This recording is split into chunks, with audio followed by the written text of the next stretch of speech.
See how you talked about the Mandela catalog? Oh, yeah, alternates. You know what a doppelganger is? People that look like you, know? So Emily, she was a 32-year-old teacher from France. The weird thing about her was that she was in 19 different schools in the span of 16 years. This happened in 1845, so the 1800s, bro. She goes to this all-girls school, right? And some weird shit starts happening. What? Regular day in class, whatever, she's up at the chalkboard, and they notice that something next to her is doing the exact same thing that she's doing on the chalkboard. They're just staring like, what the is happening? Then it just goes away and she turns around, she starts talking to the class. Then again, she's in the lunchroom, there's a couple students there, and then they say that they saw something that looked exactly like her, copying her moves that she was eating. And then this one last appearance, she stepped out of class. A teacher came in to substitute for her. She was just chilling in there, and then she came back into class. But then when they looked outside, they saw the teacher outside. So what the was sitting there looking at them? So they turned around to it, and it was just staring at them, not doing anything. So one of the students got the balls to like go over and touch it, and then it just felt like a hard ass cloth. Then it disappeared, and then the teacher ended up getting kicked out. They couldn't deal with it no more. They kept seeing Weird like that. Yeah, they kept seeing her, but it wasn't her. It was her doppelganger. Your doppelganger's in the mirror. That's why they say that you're not supposed to sleep In front of a mirror? or a mirror facing your bed, because if you wake up sometimes, maybe in the night, you'll see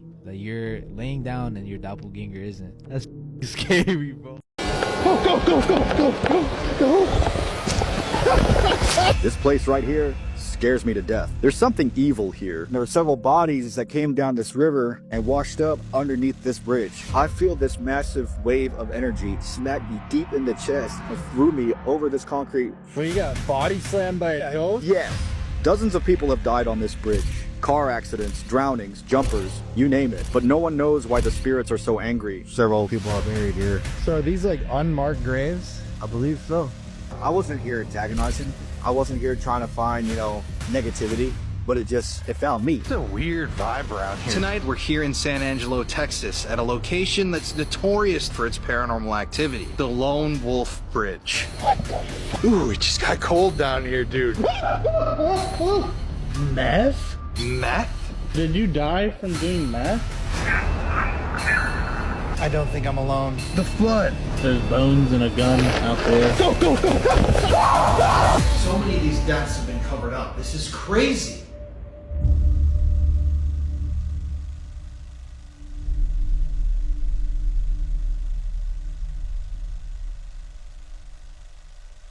The fact that you can murder your own child and only get 25 years is insane to me. I'm talking about this man right here, Christopher Greger, and how he forced his 6-year-old son to run at such high speeds on a treadmill that he died from it. This happened in 2021, but the trial for this case just took place, and it revealed some awful things, like a video taken from the gym at Christopher's apartment complex showing the abuse. In April of 2021, 6-year-old Corey Michelow was staying with his dad Christopher at his home in Stafford Township, New Jersey. At the time, Christopher and Corey's mom Brianna were not together and they didn't live together, but they shared custody of him. Brianna didn't want him to go to Christopher's house because she suspected that he was being severely abused by him. For a quick backstory, Christopher met Brianna when she was only 15 and he was 21, so he already wasn't a good person. Now, at the time, she had more than enough evidence to suspect that little Corey was being abused, and she even reported this to authorities more than 100 times over a span of 18 months, but nothing was ever done. Just 5 days before his death, Corey's grandma on his mom's side was giving him a bath and saw that he was covered in bruises, some that were fresh and others that were trying to heal. Corey then asked his grandma,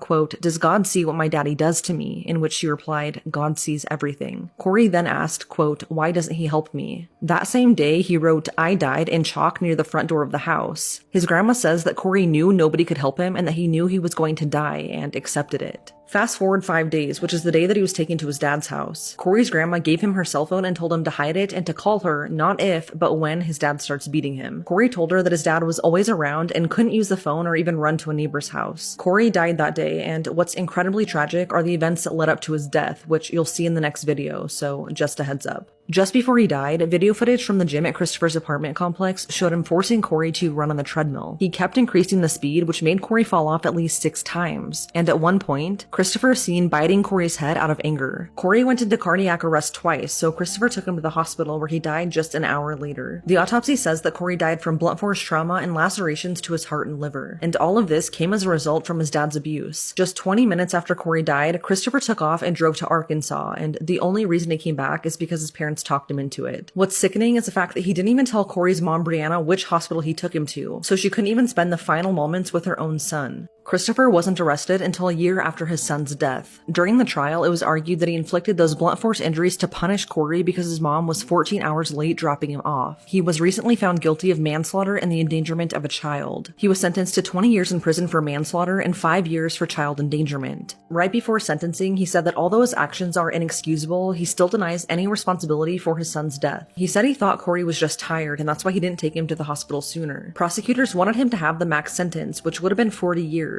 But the judge said that because of his limited criminal history, he was ineligible for that. According to New Jersey law, he's required to serve at least 85% of his sentence before being considered for parole. What's so infuriating is the fact that just one day before Corey was murdered, Brianna took him to the doctor so that they could document that he was being abused. She did this because shortly before his death, she filed for an emergency application for full custody because of the abuse, but she was denied. She was denied partly for her past with drug addiction, but she had gotten clean for Corey and was doing everything she could to try and help him, but nobody would. And now it's too late. Corey deserved better. I will never stop talking about this disturbing crime documentary. The scene where they show the police body cam footage of walking into the trailer and seeing all of those dead bodies is just burned into my brain. And the guy accused of this murder spoke with me from prison. I still get messages like this to this day from people who just cannot believe what's happened here. So imagine coming home one morning to find your entire family has been brutally murdered. In a mad panic, you get police on the phone, but when the officers arrive, they turn the suspicions on you. This is what happened to Guy Hines Jr. in Glynn County, Brunswick, Georgia. It was Saturday the 29th of August 2009 when Guy Hines came back from a night out. He had no idea he was about to walk into a brutal mass homicide scene. He immediately started freaking out and a neighbor called police to get them over there ASAP. Inside this trailer were Guy's 8 family members, all brutally murdered. Just try and process that for a second, like 8 of your family members lying there dead and you've just come home to this. Police on the phone to Guy asked him what it looked like, to which he shouted, "It looks like an effing murder scene." It kind of seemed like after that interaction, the police and the dispatcher just really turned against him. But something else unfolded on this call too. They actually realized that somebody in the trailer was still alive and breathing. Although very severely injured, a little 3-year-old child thankfully survived. Now, Guy in the background of this call was saying, "Please hurry, somebody is still alive." If you had just done this to all of your family members, surely you wouldn't want the emergency services to save somebody who could potentially dob you in. Now, later on from this crime scene, the professionals determined that this would have had to have been a very large group of attackers. There were handprints round people's ankles and wrists, almost indicating that they'd been held down while they had been beaten to death. There was also blood spatter indicating that they'd been struck from multiple different sides, different angles of the bed. Again, this indicates numerous attackers. There was also the fact that these 8 people were actually still lay in their beds pretty much. Do you not think if this was the work of one individual, people would have started waking up, they would have seen what was going on and either been able to run away or overpower one attacker? I highly doubt 8 people would have just lay there waiting for their turn to be beaten to death. There was absolutely no physical evidence linking Guy to this mass murder, but there was evidence of a police cover-up. And horrifically, Guy ended up in prison after the jurors admitted to being very confused through the whole thing and just wanted it to be over with. This is the case that I explored in great detail in my first episode of my podcast, The Bourne Investigation. Go and check it out, it's a massive deep dive. I play the 911 call, which is absolutely harrowing, and I also explain the information that Guy has given me while he's been behind bars. The documentary is BBC Life and Death Row Series 1, Episode 2. In 2017, Jacob Ohl was walking along train tracks with earbuds on when he suddenly sensed but didn't hear a train approaching from behind him. Jacob was at least 1,000 feet away from the train when the conductor first saw him, but they did not ring the train's bell, blow the train's horn, or apply the emergency brake before hitting Jacob. The train hit Jacob, resulting in the train severing both of his legs below the knee. Jacob then acted quickly, and despite both of his legs being severed and in an insane amount of pain, he immediately called 911 and remained completely calm while providing crucial information that saved his life. It also took the train a half mile to come to a complete stop after hitting Jacob. Jacob filed a lawsuit and claimed the CSX train did not put up fencing or other warning devices to keep pedestrians a safe distance from the tracks. This situation is just insane, and I can't believe despite both of his legs being severed, he managed to still call 911 and save his own life. He may never have legs again, but at least he still has a life to live. I don't know if you ever heard about the black-eyed children. Yes, I remember. I feel like if you live in the US, you've probably heard stories about it, or you probably know somebody that has encountered a black-eyed children. The legend goes is that they come to your house or maybe your car, especially if you're alone and you're in a rural area where there's not a lot of people. They always ask for help, whether that be they need to use your house phone to call their parents or use the bathroom, or if you're in your car, they ask you for a ride. And they're usually about 6 to 16 years old. They're pale with dark black eyes with no type of white showing, no iris, no nothing like that. But they always say, "Can I please come in? I need to be let in." When people encounter them, they say that they feel an immense sense of dread and fear. But the very first encounter that was on paper that kind of blew up was in the mid-90s when this journalist, his name was Brian Bethel. He basically talks about an experience when he was outside a parking lot next to a movie theater. It was like around 10 p.m. Two boys approached the car. They asked them for a ride back home. They forgot their money because they were going to go see the Mortal Kombat movie. Automatically, he felt a sense of dread and fear. He didn't know why, because the kids looked innocent. This is without him seeing the eyes yet, because they were wearing pullover hoodies as well. They come closer to the car and he realizes that they have black eyes. Then one of the kids says, "It won't take long, we're just two boys, it won't hurt you, we don't have a gun." He ends up getting freaked out. He drives off, and then one of the boys, he's like banging on the window saying, "Please help us, you have to let us in." So after that story blew up, everybody around the US started coming out with their stories, Say how they're seen in too. but I have two black-eyed children encounters that are pretty scary. One is regarding like what happens when you let them in. This has to be one of the most disturbing magazine articles that I've ever read in my life. Trigger warning, what I'm about to go over is incredibly graphic and disturbing. Brooke Shields is a very famous American actress, and she really rose to fame in the late 1960s and 70s. And that was because Hollywood producers gave her a number of high-profile roles in films where she was asked to go completely nude. And I'm talking fully nude with full glam on as a 10, 11-year-old. So this issue of High Times magazine was published in February of 1978. Brooke at the time would have been about 13 years old. And here's the article in question itself. I'm just going to read you some of these quotes. "The most perfect nymphette in creation has been found in America. Her name is Brooke Shields. She's a sultry mix of all-American virgin and innocent whore. She's the hottest new young thing in movies, destined to be the sex symbol of 1964. Here they talk about a role she played in a film and say she's a female child raised on a diet of cock money. And down there, Brooke is devastating as a little lady who fucks and sucks for bucks." Also, they print that quote really big here, and she's in a picture with a known pedophile, Woody Allen. They also said Brooke's looks have been her business all her young life, extraordinarily beautiful even as an infant. She's been playing the prepubescent vamp since she was 8. At that tender age, she dropped her Carters for a photographer and posed nude. Producers literally held their breaths, waiting for the remarkable Brooke Shields to reach a reasonable age of fuckability. Not yet legal, but oh so sweet. Welcome to the end of innocence, Brookie. So, if this isn't the most disturbing thing that you've ever read, something is definitely wrong with you. They're talking about a very young Brooke Shields here. Like I said, she was only 13 years old at the time. And in these films and in these photos that they're talking about in this article, she was only 11, 10 years old. I cannot believe that this was published in a nationally known magazine like the High Times, and that nobody got in trouble for this. In my opinion, we should retroactively go back in time and arrest these people for publishing things like this about her. It's absolutely mind-blowing to me. I mean, I can't even believe that this is real. Now, obviously, I know that there are going to be some people who comment on this video and say, "Oh, times used to be different. You know, child pornography technically wasn't a problem and wasn't made illegal, blah, blah, blah."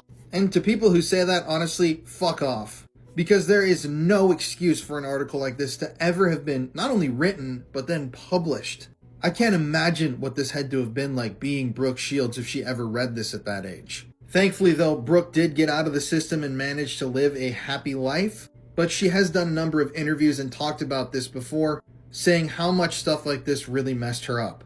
And not only does Hollywood owe Brooke Shields an apology, I personally feel that some of these people should be investigated to this day. Clearly, at minimum, the guy who wrote that article about Brooke. In 2015, 68-year-old Dennis Antiporic left a note for his family saying he was going to the saunas in the community condominiums, which he used a lot to treat his chronic medical conditions. Once in there, he cranked up the heat and sat down to relax. This is where things went wrong. The timer inside the sauna was broken and the heating coil was malfunctioning, causing the temperature to rise extremely quickly to unsafe levels. Because of this temperature, Dennis collapsed and was unable to escape the sauna. After a few hours, his family realized that Dennis still hasn't returned. So his daughter Laura went down to the sauna to check on her father. Upon entering the sauna, she mistook her father for a dark-skinned man, so she exited the sauna. She then found her father's clothes on the counter and realized the dark-skinned man was actually her father. Help was called, but it was too late. Dennis passed away from asphyxiation, and his skin was broiled as if it was jerky. His daughter was even quoted saying his face felt worse than a dried piece of beef jerky.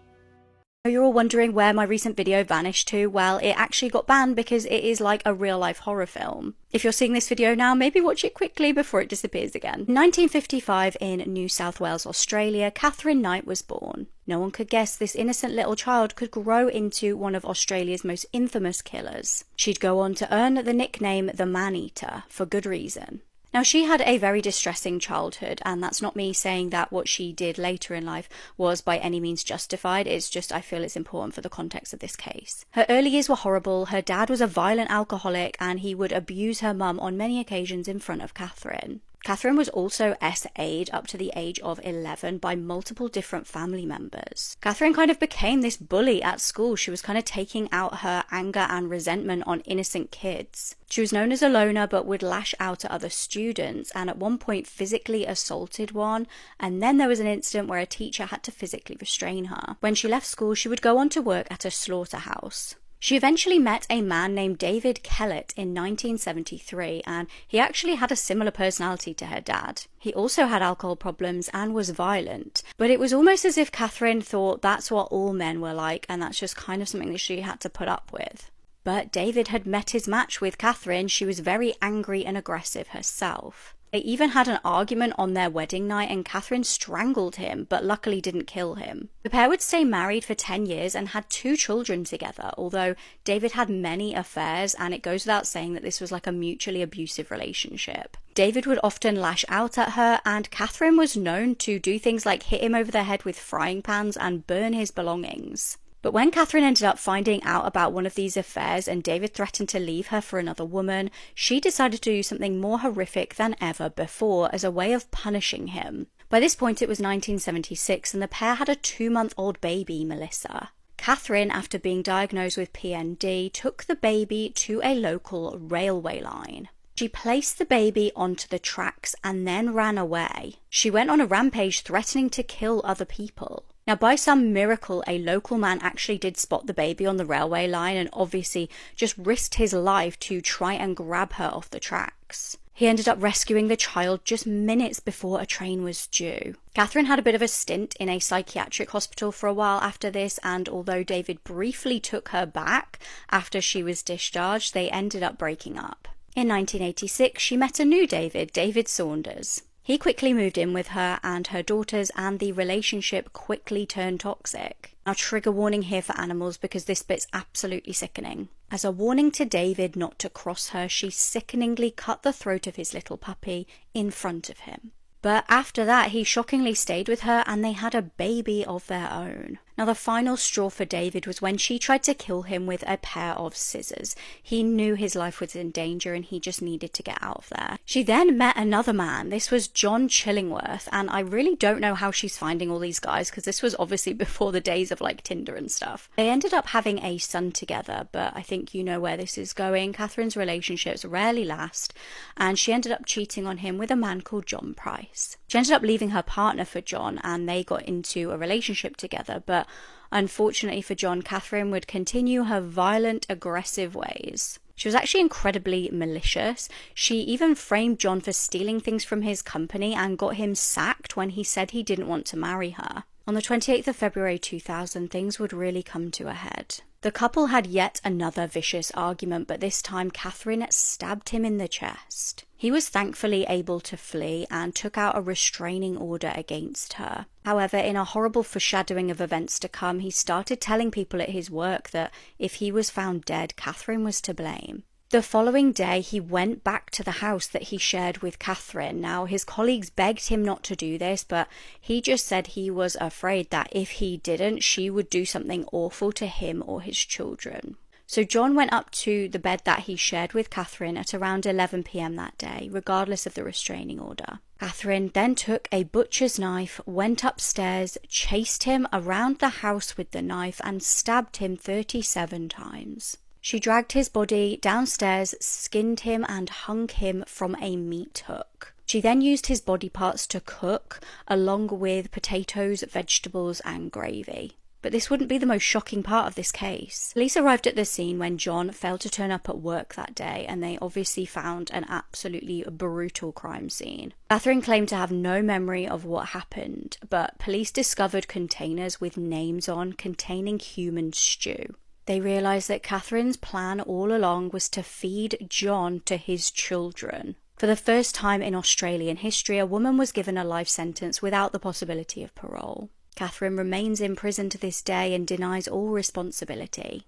Nothing has quite disturbed me like the final images of 14-year-old Noah Donahue on CCTV and what happened to him after. On June 21st, 2020, security cameras in Belfast, Ireland captured the bizarre final moments of Noah Donahue. Noah was only 14 and lived with his mom, Fiona. He was an only child and was really close with his mom, and she even described him as her soulmate. That day wasn't unusual, and Noah seemed like his normal, happy self, but the circumstances that followed are strange. At around 5:45 p.m., Noah left his home on his bike to meet up with a couple of friends at a park across town known as Cave Hill. The path he took was a path that he'd taken many times before, and he was wearing his backpack that held his laptop and several books. 5 minutes later, CCTV captured Noah riding down Royal Avenue, which is a really busy street with a ton of stores. But by the time he made it to the end of this street, his backpack was gone. No one knows how he lost it, and CCTV didn't capture what exactly happened to it. At around 6 p.m., a driver reportedly saw Noah fall off his bike at an intersection, and when he got out to try and help him, Noah quickly rode off. The next time he was seen on CCTV, he was riding several miles away from where he was supposed to be meeting with his friends, and now he was completely naked. He was also missing his helmet. A witness also saw him in a heavily populated cul-de-sac, but again, CCTV didn't capture what happened to his clothing or where exactly he lost them. The last known sighting of Noah was at 6:03 p.m. CCTV showed him getting off his bike, still naked, and running down the side of a random house towards a gated park. That was the last time he was seen alive, as he completely vanished after this. Noah was supposed to call his mom at 6:30 that night, but he never did, and he was normally really punctual about this. So when Fiona couldn't get a hold of Noah and when he never came home, she reported him missing to the police service of Northern Ireland by 9:30 p.m. A massive search was launched almost immediately, and a search and rescue team found his bike in the cul-de-sac where he was last seen on CCTV. They also found his cell phone along that same path, but what's incredibly strange is that if you remember, Noah was naked that night, but to this day, his clothing has never been found. It would take 6 days for there to be any updates, but it would only bring more questions to this already mysterious case. On June 27th, 2020, Noah's naked body was found in a storm drain half a mile from where he was seen getting off his bike. He was about half a mile deep into this drain, and despite his body having been in the drain for several days at this point, there was hardly any water damage to his body. Before the PSNI even identified Noah, they were adamant that there was no foul play, and for some reason, the medical examiner agreed. Police believe that he entered the drain on his own accord and that the drain was accidentally left unlocked by a maintenance worker. And because of this, the medical examiner stated that he died from drowning, but Noah's mom isn't so sure about that. According to her, the tide comes in twice a day in those tunnels, so at the very least, Noah would have been submerged at least twice a day for those 6 days he was missing. But he only had little water damage, and only to his hands and feet. Those drains also contain sewage, and if he was really in there that entire time, you would think that his body would have some insect or rodent damage. But his body had none. The PSNI to this day state that there's no evidence to suggest foul play, and their theory is that he suffered a head injury after falling off of his bike that day and became disoriented, causing him to go into that drain. But so many things don't add up about their theory. Noah didn't know the part of town where he was seen riding his bike, let alone the area with the storm drain. And adding to the mystery is the fact that the storm drain itself is so secluded that people who lived in the area for 20 years didn't even know it existed. So how did a little boy know how to get in there? Noah was also scared of the dark, and the storm drain was pitch black. So it just doesn't make any sense that he would willingly climb in the drain by himself, let alone go as far back as where he was found. And it's also strange to me that police are saying no foul play is suspected when Noah's laptop was found with an actual criminal after he went missing.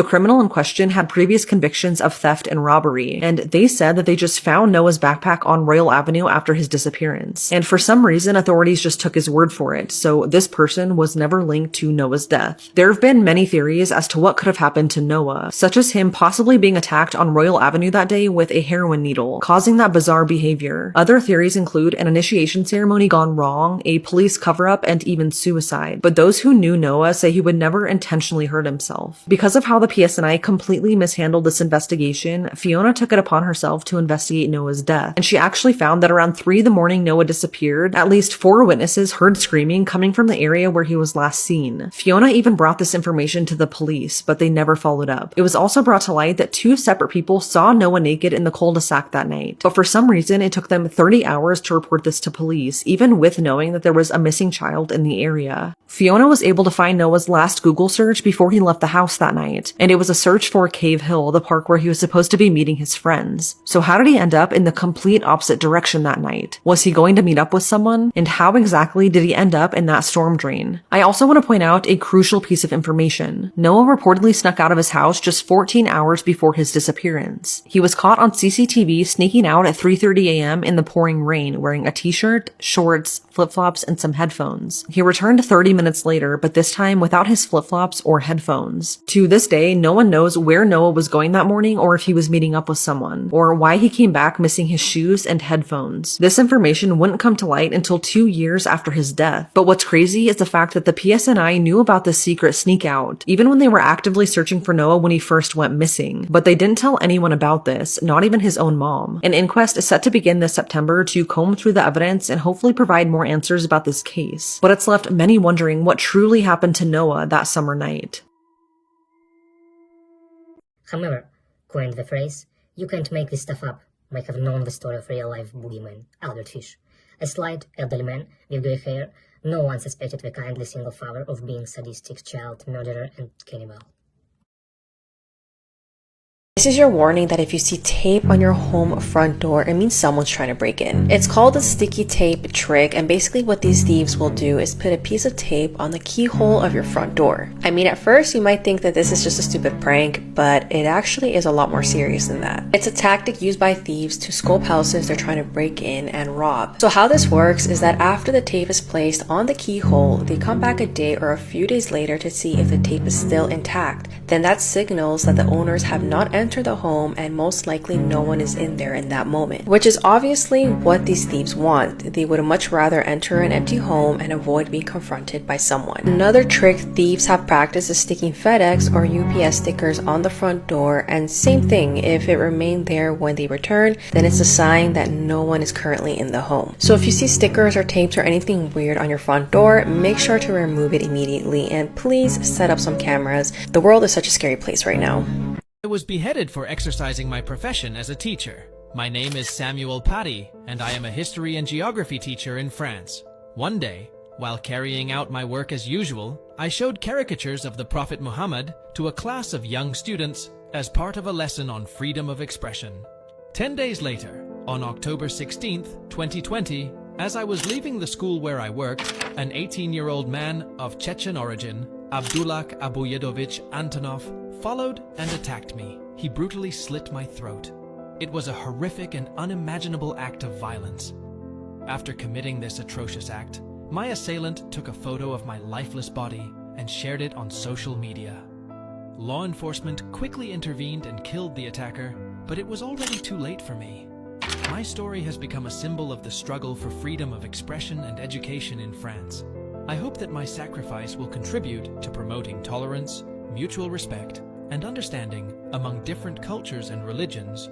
Won't believe what this man was caught doing with a corpse. 46-year-old Randall Bird was caught doing inappropriate things to a corpse while he was working his shift as a security guard at the Banner University Medical Center in Phoenix. Randall's job was to bring deceased bodies to the hospital's morgue and slip them into the freezer. But during his shift, coworkers walked in on him and caught Randall inside the freezer with his zipper down, his uniform looking messy, and a body bag open. He was seen almost on top of the 79-year-old deceased woman, and when the workers walked in, he quickly tried to cover the body. The workers Coworkers said that Randall looked so sweaty and nervous when they caught him, and his excuse was that he had a medical emergency and he almost passed out. His coworkers did not believe a single word and reported the incident. When Randall was interviewed by police a few days later, he basically just said the same story and said that he couldn't remember much of what happened. But not long after, investigators found his DNA on the woman's body, which proves that Randall was in fact doing what we all assumed. He was arrested and now faces multiple charges.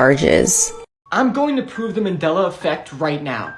Okay, so the Mandela effect is a phenomenon where millions of people remember past events completely differently from how they actually happened. For example, the Monopoly guy. Millions of people remember him having a monocle, but he never did. And if you search it up, you will see that he never did. Next, remember the video of Evan Longoria catching the ball, saving the reporter? But many people remember the reporter being blonde, but as you can tell, she's not. But there are a couple people capturing the Mandela effect on camera using an old phone to kind of see through a parallel dimension, and this is what he recorded from the same video.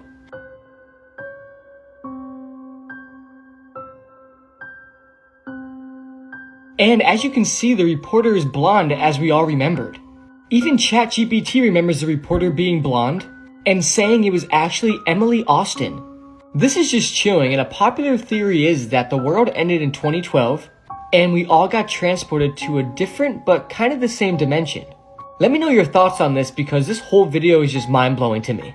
This mother hired a hitman to take her son's life. 18-year-old Jasmine Pais used a website rentahitman.com to find someone to kill her 3-year-old son. Jasmine provided her address, a picture of her son, and demanded that it happen as soon as possible. But little did she know that this website was fake, and this man who operated the website reported her to police. And before police confronted Jasmine, they posed as the hired hitman, spoke to her, and confirmed the details. Basically, what this does is it makes a stronger case for the prosecution by hearing the words come out straight from Jasmine's mouth. And unknowingly, Jasmine told investigators that she's willing to pay $3,000 for the job to be done. And what's crazy is that when Jasmine was arrested, investigators searched her computer and were shocked when they saw the murder for hire website still open on the screen. But Jasmine wasn't the only one involved in this crime. A month after her arrest, 18-year-old Gamaliel Souza was charged with conspiracy to commit murder after investigators found text messages showing that he pushed Jasmine to take her son's life. He essentially convinced Jasmine that her son was the problem and the reason why they weren't together. This girl killed her mum and then texted a photo of her body to her dad. In 2013, Rachel Hudson and her family were supposed to be celebrating Thanksgiving at their home in Virginia. However, the holiday would take a horrendously sinister turn. Rachel's mum was terminally ill 58-year-old Susan Lee. Rachel had been her mum's carer since she was just 9 years old. On the evening in question, Rachel and her dad got into an argument. When her dad left the house the next day to make the most of the Black Friday sales, Rachel did something unthinkable. She took a weapon out of the wardrobe and loaded it. She apparently thought about unaliving herself at this point, but she didn't want to put her mum through the trauma of finding her body. She then walked into the room where her mum was and said, "I'm sorry, this is what has to happen." Her mum apparently told her, "You're crazy," and this is the point where Rachel killed her mum. When she texted her dad to break the news to him, he obviously didn't believe what she was saying. She then took a photo of her mum's body and texted it over to her dad. Rachel was sentenced initially to 50 years in prison, but this was reduced to 18 years because of an apparent undiagnosed mental illness. These are pictures that get worse the longer you look at them, part 2. Up first is this picture, and at first glance it just looks like 3 friends at a wedding. But if you look closer, you will see something extremely disturbing. Look between the guy's legs in the middle and you will see a disturbing ghostly little girl. This is super creepy, and imagine you see this after taking this photo. Next up is just a normal picture of a living room, right? That is until you look in the bottom left and you see a very disturbing face. The person who took this photo said nothing was there when they took it, and it only showed up after the photo was taken. What in the world is that thing?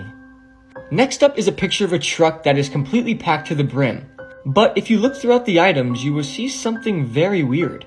In the back of the truck, you can see the head of a little boy peeking out. Which raises the question, is this kid kidnapped? Next, take a look at this picture of this girl on her bed. Nothing out of the ordinary, right? But if you look to the right of her mattress, you can see the face of a guy looking out. I would immediately move out of my house if I took this photo. Finally is this picture. And promise me, the longer you look at this, the more disturbing it will get. So do me a favor right now and pause the video and let me know what you see in this photo. Because trust me, there's a lot to unpack. Please be warned that this true crime case is horrific. This little girl was buried alive in her abuser's back garden. Jessica Lunsford was a 9-year-old girl living in Florida. It was night time on the 23rd of February 2005 and Jessica was sleeping in her room. Offender John Cooey snatched the little girl from her bedroom and took her back to his trailer. What followed were 3 days of horrific repeated SAs from John to the little girl. He then decided to wrap the little girl's hands with speaker wire and place her in bin bags. He'd actually convinced her that he was going to take her home and he just needed to put her in the bin bags so as he didn't alarm anybody. He said he was afraid of being seen with her, so if he put her in the bin bags, it was like a disguise. He then buried her alive in his back garden. Heartbreakingly, she was found cuddling her little dolphin teddy that her dad had given to her. Again, I did warn you that this was a really horrible case, but when police found her body, they found that she'd actually tried to claw out of the bin bags. Frustratingly, when the girl had gone missing, police actually did go round to question John. It's believed that while this was going on, Jessica must have been alive inside of the property. Her blood and fingerprints were found inside his home, and John was convicted of first-degree murder. He died of natural causes in 2009. This is one of the most high-profile pedophiles in Hollywood, Mark Salling from the TV show Glee. Now, you might remember Mark from the show Glee. He played Noah Puckerman. He was a major recurring character on the show. He was always on the screen. And in the press, he was famous for dating his co-star Naya Rivera, who also died a tragic death just a few years ago. And from the outside looking in, Mark appeared to be a very, very normal A-list Hollywood actor, but he wasn't. You see, Mark's legal trouble started in 2013 when his ex-girlfriend accused him of sexual battery. Apparently, he forced her to do it without protection, and she filed charges against him. He ended up paying $2.7 million, but everything was dropped eventually. But then, in 2015, when Glee was at the height of its popularity, some more disturbing charges were brought against Mark. It was December 29th, 2015 when Mark was arrested at his Los Angeles area home and charged with possession of CP or CSAM. Now, he was released on a $20,000 bail, but when investigators went through his home and searched all of his hard drives, they found over 50,000 CP images. Obviously, this is a lot more than they usually find on these busts. 50,000 images is a massive amount to be in possession of. And a few months later, he was publicly charged with possession of CP. He was dropped from the films and TV shows that he was appearing in at the time. And a year later, after his trial and everything, he was convicted of these charges. Now, he was set to be sentenced most likely to 4 to 7 years in prison.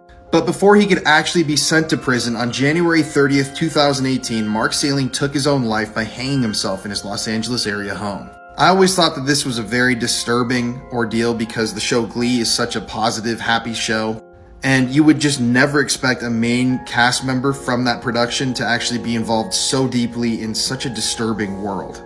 There's also a lot to talk about when it comes to other cast members of the show and what's happened to them, so if you want me to do a shorter series on that, just let me know in the comments. These are real-life glitches caught on camera, and they're absolutely insane. Up first, a woman captured what looked like a squirrel coming out of nowhere, but it honestly looks like it just came out of a shadow. Pay attention to it and let me know what you think. I am witnessing a glitch in the fucking Matrix, and I swear to God, if this squirrel doesn't come back out, I'm gonna have a panic attack, because if you see his nose, I'm not going crazy. Oh my God, wait, stop it. There's nothing there. There's not a grate there. There's not a fucking grate there. Where did this bitch just come from? What the fuck? He just came out of nothing! Next up is a video of a couple friends who captured a video of the sky split into night and day. Check this out. Motherfucking shit right now. I think the sky just broke. What the fuck happened with the sky? It broke. Why is New Mexico this fucking obvious on our weather? You can either have a sunny day or a fucking cloudy day. But why Why is it obvious? What the fuck is going on, bro? This is weird. Finally, this next video might be the weirdest video on the internet. Just check this out. Is there any weird, unexplainable stuff in my house? But I bought a guitar the other week at a garage sale from this old lady down the street, and every time I pick it up or strum it or play it, really weird shit happens, and I'll show you. It's some Lotus, like, very 80s looking guitar, and every time I strum, like that, shit like that happens every time I mess with this thing. Like that. A bride killed just hours after her first dance, and her new husband left fighting for his life.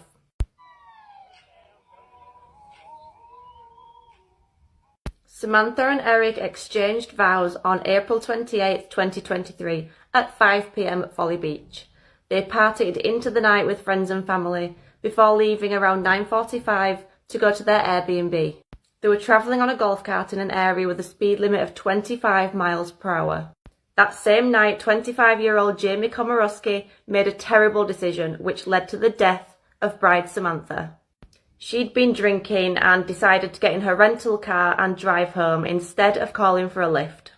She was travelling at 65 miles per hour when she collided with the golf cart carrying the newlyweds. Guests at the wedding immediately heard sirens and they didn't stop.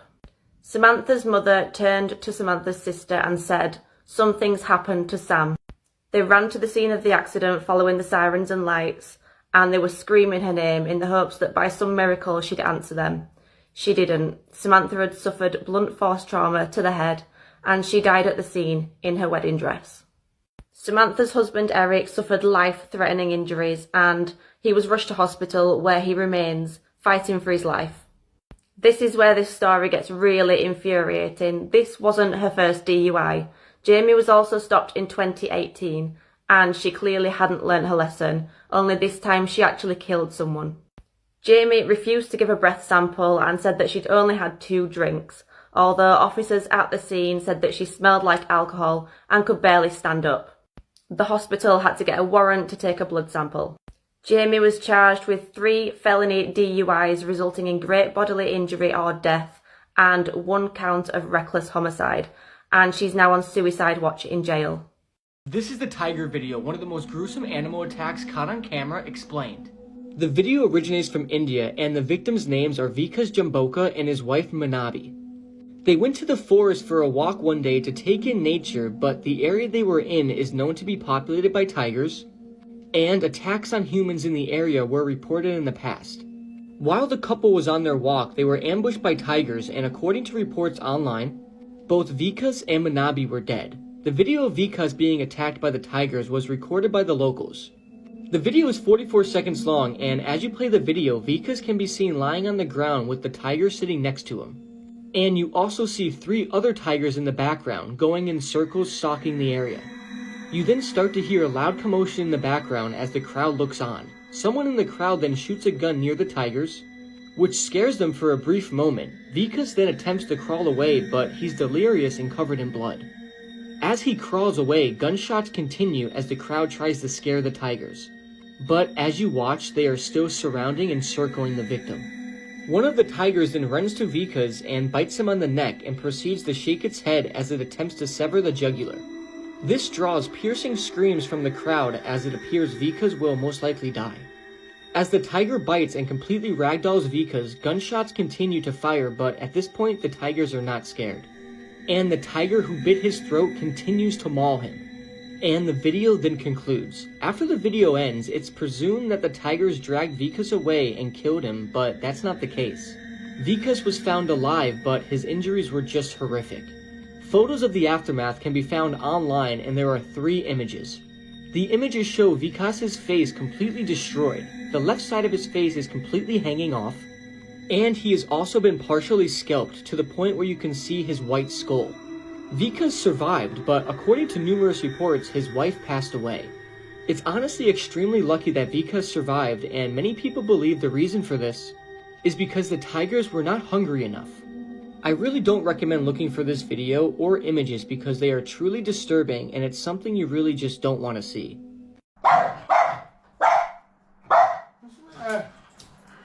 What? Look in there, mate. Look in there. What? Look in there. The death of Joy Division lead singer Ian Curtis is one of the saddest things I've read about. Ian Curtis was born in the year 1956 in England, and he had a pretty good childhood even though he abused some drugs at a young age. But Ian's life really took off when in July of 1976 he ran into some old friends of his at a Sex Pistols show.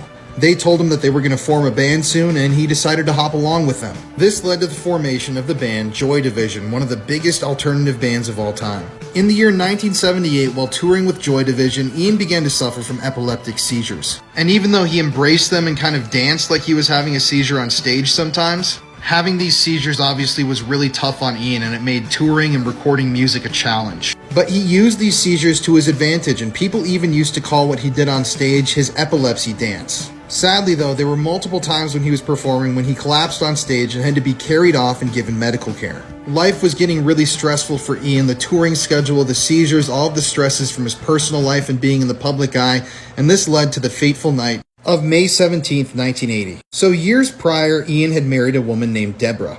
But their marriage had soured over the years, and on that fateful night, Deborah was tasked with coming over to Ian's house to bring him some divorce papers. So Ian had attempted to take his life before, so Deborah was actually trying to tread a fine line here, and she was being nice to him that night. She said that if he felt alone and he needed to talk, she would spend the night with him. So she dropped the papers off, he seemed cheery, and then she left to go see her parents. But later that night when she returned, she said that his demeanor had changed, and he insisted that he now wanted to spend the night completely alone. So she let him spend the night alone, and later that next morning, she would find him dead in the kitchen.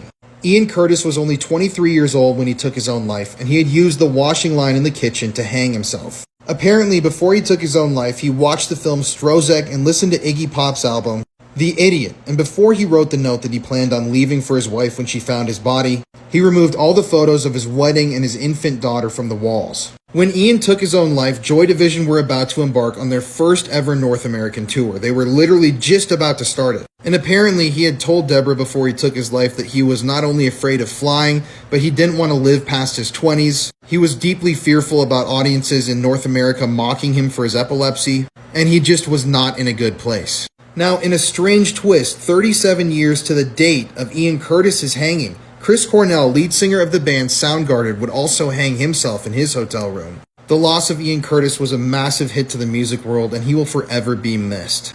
This is Father Oliver O'Grady, a convicted child predator. Oliver Francis O'Grady was born in 1945 in Ireland. He was ordained in the year 1971, and in the 70s he moved to the United States. And it was here in California in the United States while he was acting as a priest that he abused over 20 children.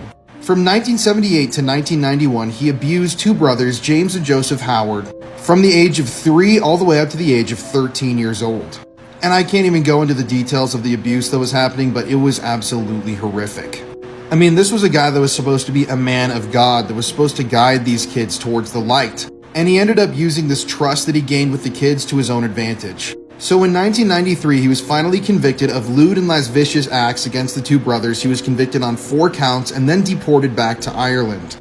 And this is where the story exploded. So apparently the church officials in California had heard that he was abusing kids as early as 1976, and they did nothing. They completely silenced these allegations and silenced these children. Then in the year 2005, in a videotaped deposition in Ireland, he admitted to abusing over 25 children in California.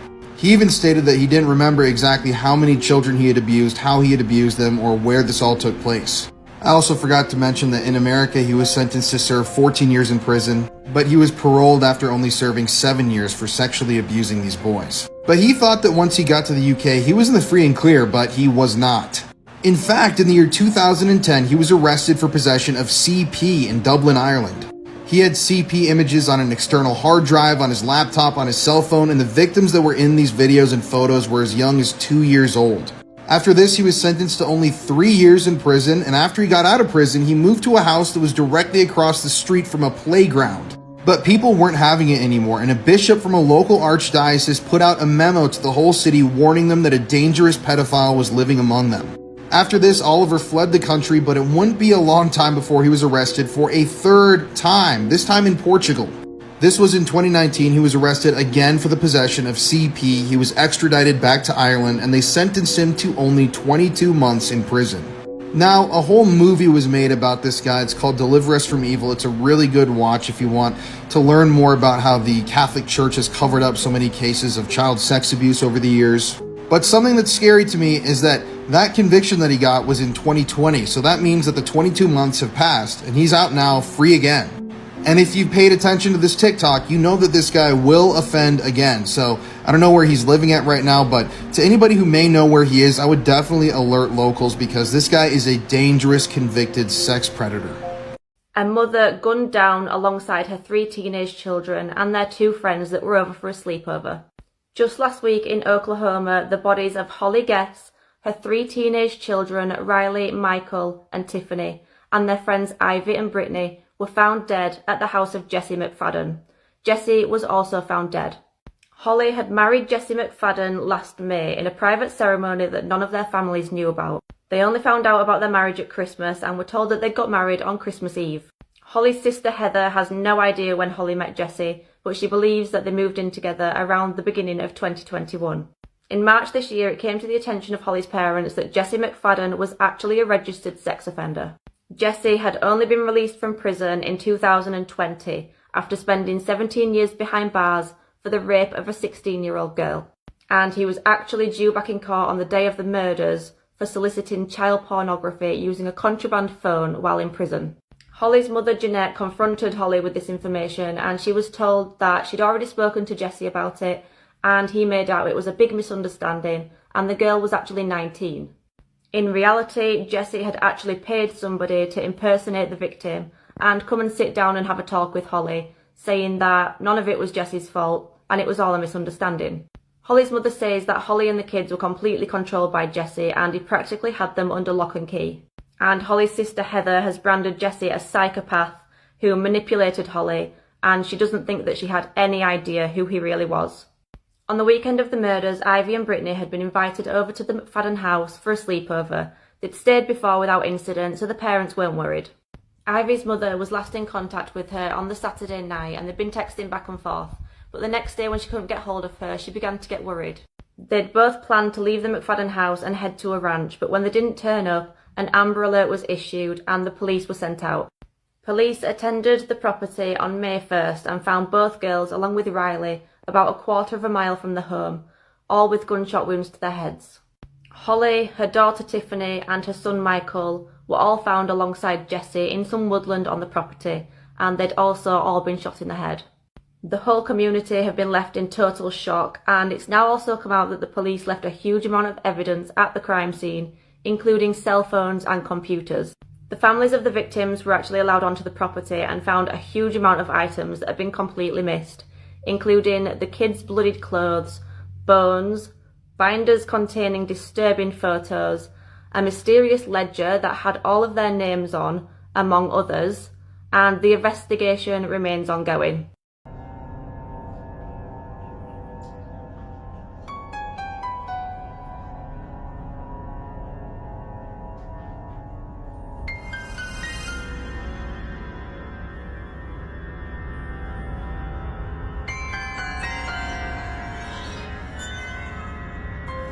This woman killed her husband and made him into stew. But that's not even the most shocking part of this case. Catherine Knight was an Australian abattoir worker. Her early years were horrific as her dad was an aggressive alcoholic. Her dad abused her mother and Catherine was also SA'd by multiple family members. She would go on to meet David Kellett, who had a similar personality to her dad. He also had alcohol problems and was violent. However, he had very much met his match with Catherine. On their wedding night, she strangled him over a disagreement. Surprisingly, the pair did actually have a marriage that lasted 10 years and they had 2 children together. However, David had many affairs. This part of the case absolutely stunned me. Shockingly, when Catherine found out about his infidelity, she actually took their 12-month-old daughter and put her on railway tracks. Thankfully, a train never came and the baby survived. Now, Catherine was placed in a psychiatric hospital for a while and did make threats to kill. Although David did briefly take her back when she was discharged, they did eventually break up. In 1986, she met a new David, David Saunders. He quickly moved in with her and her daughters. However, their relationship quickly became toxic too. Massive trigger warning here for animals. During one particular argument with David, as a warning to him, she slit the throat of his puppy. Shockingly, he stayed with her and they had a daughter together. The final straw for David was when she tried to kill him with a pair of scissors. She then met a new man called John and had a child with him, but she quickly cheated on him with a man called John Price. In her relationship with John Price, she would continue her violent and malicious behaviour. She framed him for stealing things from his company and he got sacked. In 2000, they had a particularly bad argument where she tried to stab him. He took out a restraining order in order to try and protect himself. However, in a horrible foreshadowing for events to come, he actually ended up telling people that if he was found dead, it would be Catherine's fault. On February the 29th, 2000, he came home, shortly followed by Catherine. When John went to bed, Catherine grabbed a butcher's knife and stabbed him 37 times. She dragged his body downstairs and hung him from a meat hook. She then cooked his body parts with potatoes and gravy, but this still wouldn't be the most shocking part of the case. After her meal, she took some pills and passed out. Police arrived at the house when it was reported that John failed to turn up for work. They found an absolutely hideous scene.